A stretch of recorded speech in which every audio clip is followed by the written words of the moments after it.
Hi everyone, स्वागत है आपका हमारे ज्ञान सेतु एमपी बोर्ड यूट्यूब चैनल में। तो दोस्तों, आज हम क्लास 10th इंग्लिश ग्रामर की क्लास करने जा रहे हैं, जिसमें सबसे पहले हम टॉपिक में टेंस आपको कराएंगे। तो ये आप सभी के लिए काफ़ी इम्पोर्टेंट क्लास है, तो आप लोग क्लास को एंड तक ज़रूर देखिएगा, जिससे एक एक चीज़ें समझ में आएँ। तो चलिए अब हम लोग टेंस शुरू करते हैं। तो टेंस यानी काल होता है, तो आप लोग देख लीजिए, स्क्रीन में पूरा लिखा हुआ है टेंस यानी काल। काल कितने प्रकार के होते हैं? तो काल 3 प्रकार के होते हैं। पहला है प्रेजेंट टेंस यानी वर्तमान काल, दूसरा है पास्ट टेंस यानी भूतकाल, तीसरा है फ्यूचर टेंस यानी भविष्यकाल। तो टेंस कितने प्रकार के होते हैं? टेंस 3 प्रकार के होते हैं। कौन कौन? तो पहला है प्रेजेंट टेंस यानी वर्तमान काल, दूसरा है पास्ट टेंस यानी भूतकाल, तीसरा है फ्यूचर टेंस यानी भविष्यकाल। तो आपको इसे याद कर लेना है। अब चलिए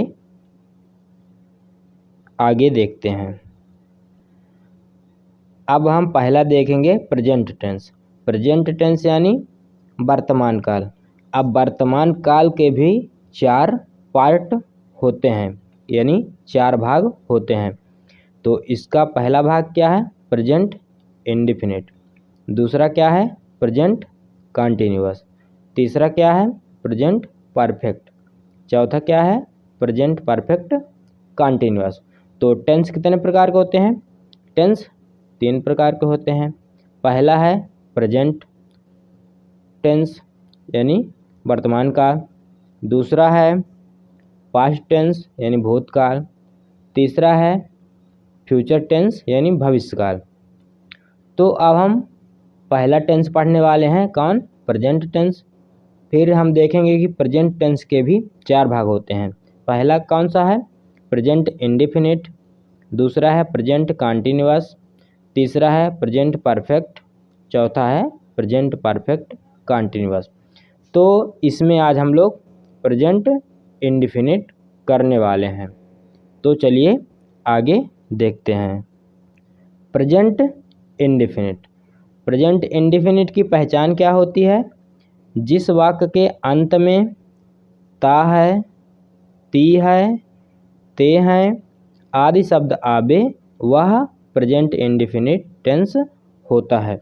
तो जिस वाक्य के अंत में आपको ता है वर्ड दिख जाए, ती है, ते हैं, ये यदि शब्द आ जाते हैं, तो आप लोग समझ जाइएगा कि ये प्रेजेंट इंडेफिनिट टेंस है।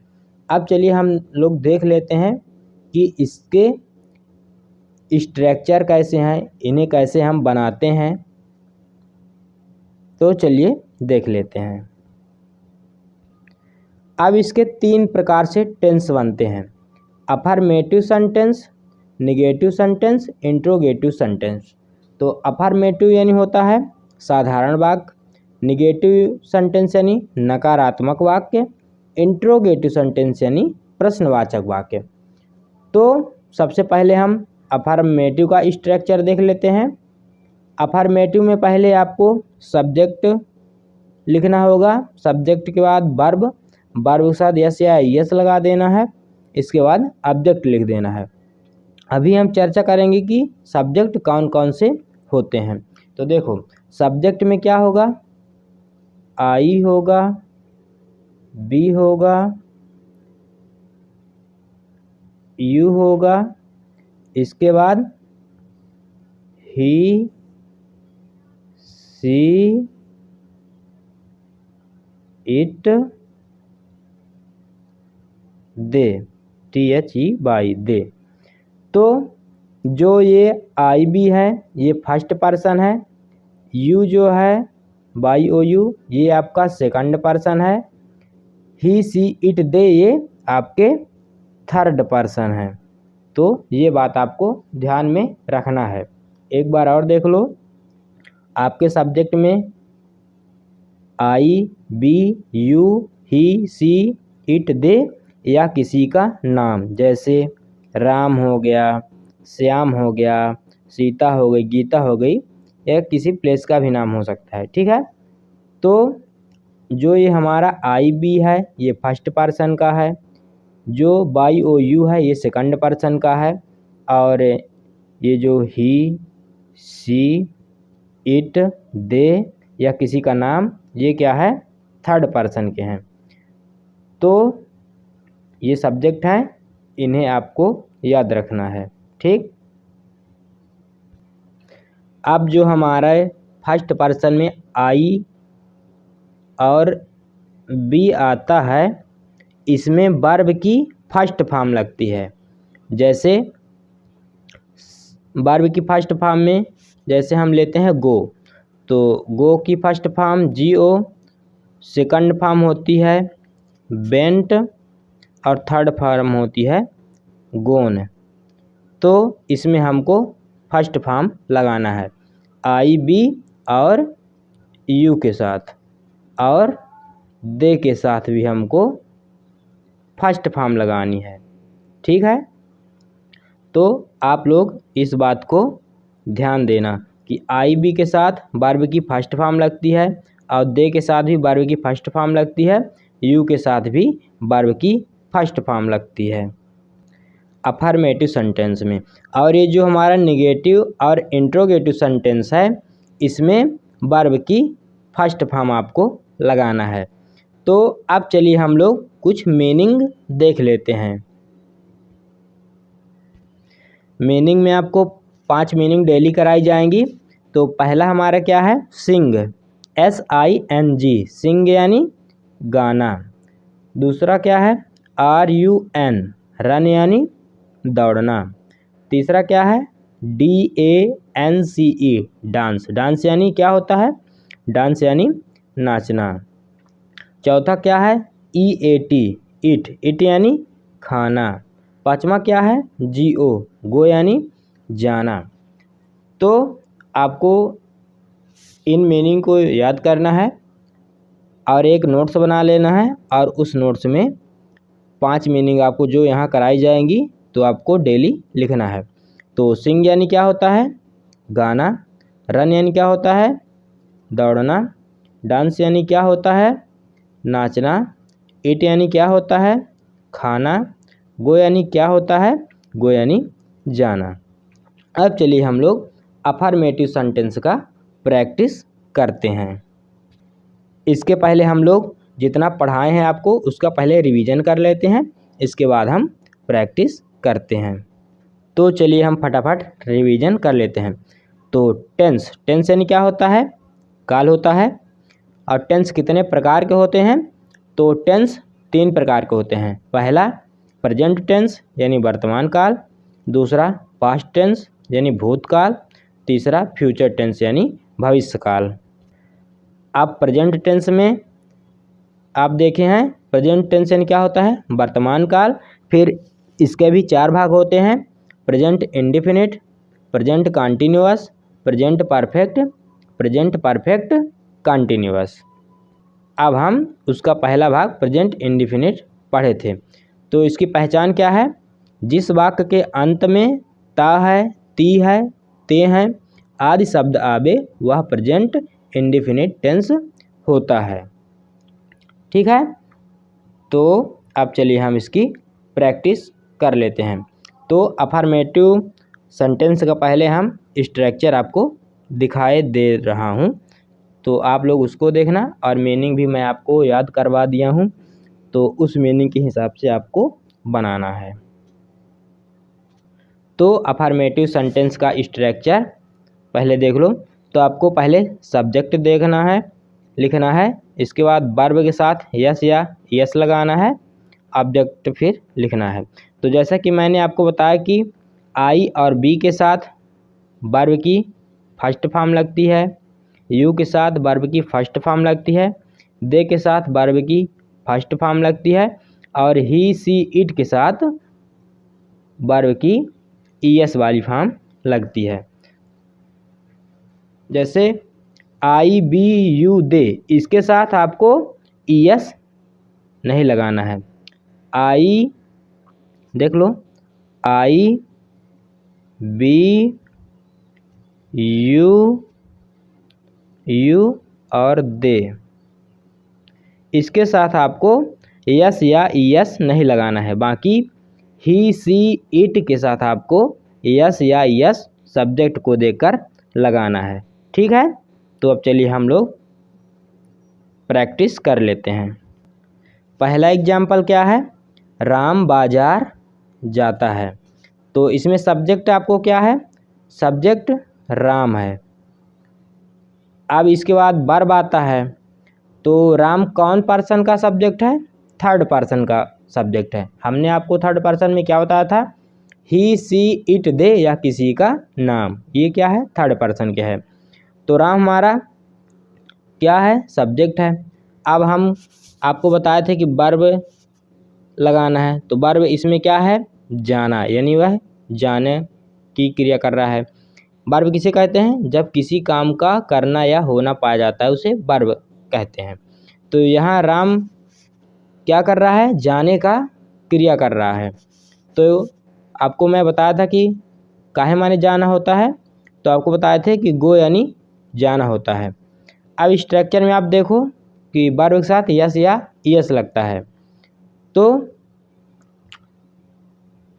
जो आपका गो वर्ड है तो इसमें ईएस लगेगा, तो वर्ब हो गया है। इसके बाद ऑब्जेक्ट लिखते हैं। तो यहाँ ऑब्जेक्ट क्या है, बाजार है। तो बाजार काहे माने होता है, मार्केट माने, तो हम बाजार लिख दिए हैं।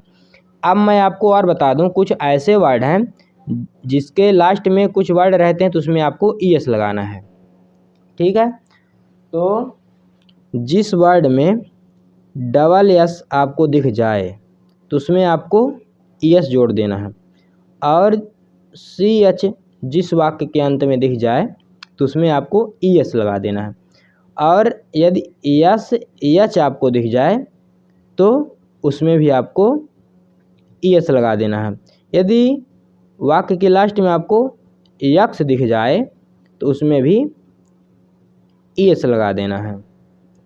तो कुछ ऐसे वर्ड को आपको याद रखना है। ठीक है, तो जैसे हो गया क्लास, क्लास के लास्ट में डबल एस है तो इसमें आपको ईएस लगा देना है। जैसे वॉच है, WATCH, तो इसके लास्ट में CH है, इसमें भी ईएस लग जाएगा। जैसे SH है, तो जैसे हो गया वास, WASH,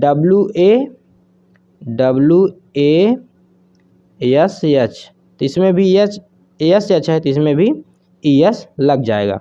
तो इन वर्डों को आपको याद रखना है। तो मैं आशा करता हूँ कि आपको समझ में आ गया होगा। अब चलिए हम निगेटिव का स्ट्रक्चर देख लेते हैं, इंट्रोगेटिव का स्ट्रक्चर देख लेते हैं, इसके बाद आपको प्रैक्टिस कराते हैं।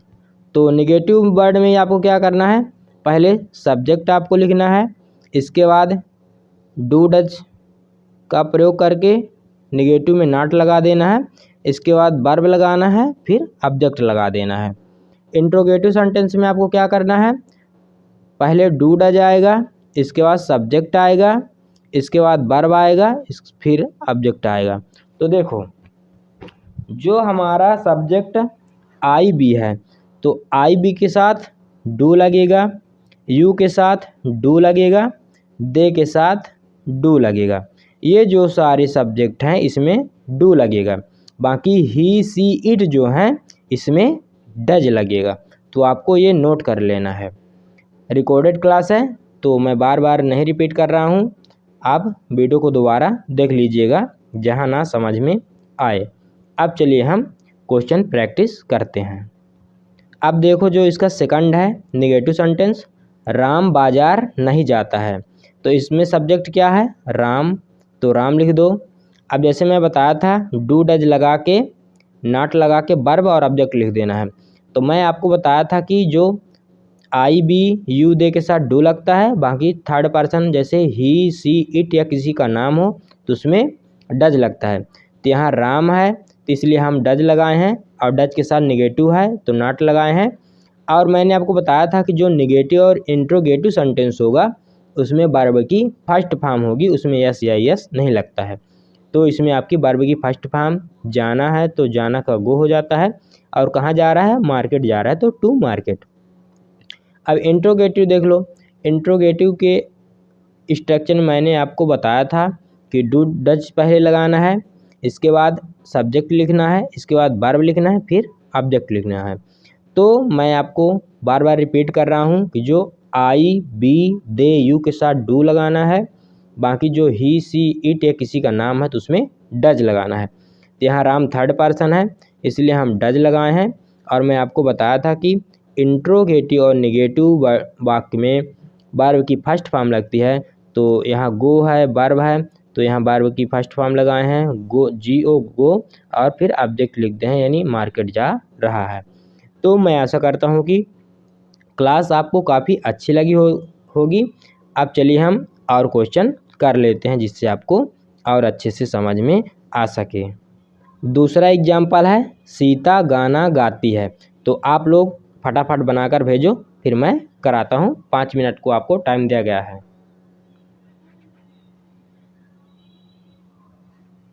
Very good very good. मैं आशा करता हूँ कि आपको समझ में आ गया होगा, इसीलिए जल्दी जल्दी कमेंट आ रहा है। तो सीता गाना गाती है, तो इसमें सब्जेक्ट क्या है, सीता। तो आपको क्या करना है, पहले सीता लिख देना है। क्या करना है, सीता लिख देना है। अब इसमें आपको क्या ढूंढना है, वर्ब ढूंढना है। तो वर्ब क्या है, गाना गाती है, यानी क्रिया क्या कर रही है, गाने की क्रिया कर रही है। तो गाना का माने होता है, मैंने आपको लिखा था सिंग, सीता सिंग सिंग। अब हम इसमें देखेंगे कि यस या यस किस में लगता है। तो इसमें क्या है, सीता सिंह है तो इसमें क्या लग जाएगा, यस लग जाए, सीता सिंग। अब ऑब्जेक्ट क्या है, गाना गाती है, तो गाना का माने होता है सॉन्ग माने, तो सीता सिंग ए सॉन्ग। ठीक है, तो इसका अफर्मेटिव सेंटेंस हो गया। अब इसका निगेटिव बनाने के लिए मैं आपको बताया था कि यदि थर्ड पर्सन किसी का नाम है तो सीता हो जाएगा, इसके बाद फिर डज लग जाएगा, डज के साथ नॉट लगता है, बाकी सब उसमें सिंगुलर रहेगा। तो सीता इसमें सिंग है अफर्मेटिव में, तो सिंग हो जाएगा, सिंग ए सॉन्ग। ठीक है, तो मैं आशा करता हूँ कि आपको अच्छे से समझ में आ रहा होगा। अब चलिए हम इसका निगेटिव कर लेते हैं। तो इसका निगेटिव देखो, तो निगेटिव स्ट्रक्चर आप लोग देखिए तो आपको समझ में आएगा। तो इसमें क्या है, सीता SEETA। ठीक है, तो मैं आशा करता हूँ कि आपको समझ में आ रहा होगा। तो देखो पहले स्ट्रक्चर देख लो क्या था, सीता फिर डू डज फिर वर्ब फिर ऑब्जेक्ट। तो इसमें क्या होगा, Sita does not DOES, does के साथ क्या लगता है, नॉट लगता है, फिर इसमें सिंगुलर रहेगा सिंग ए सॉन्ग। पेन अच्छे से नहीं चढ़ रहा है, आप लोग समझ जाइएगा, मैं इसीलिए बोले दे रहा हूँ सीता सिंग ए सॉन्ग। बाकी ये जो 3 हैं ये आपको HW यानी होमवर्क दिए जा रहे हैं, तो आप लोग इसे करके ज़रूर आइएगा। अब हम आपको कल करवाने वाले हैं प्रेजेंट कंटिन्यूअस। तो आप लोग क्लास में डेली आइएगा, जिससे आपको टेंस में किसी भी प्रकार की दिक्कत ना हो। तो मिलते हैं नेक्स्ट वीडियो में, धन्यवाद। और यदि वीडियो आपको अच्छी लगी हो तो चैनल को सब्सक्राइब कर लो, वीडियो को लाइक कर लो, जिससे आने वाली हर एक वीडियो आपको समय समय पर मिलती रहे। तो मैं आशा करता हूँ कि क्लास आपको काफ़ी अच्छी लगी होगी। तो आप लोग डेली चैनल में बने रहिएगा। धन्यवाद।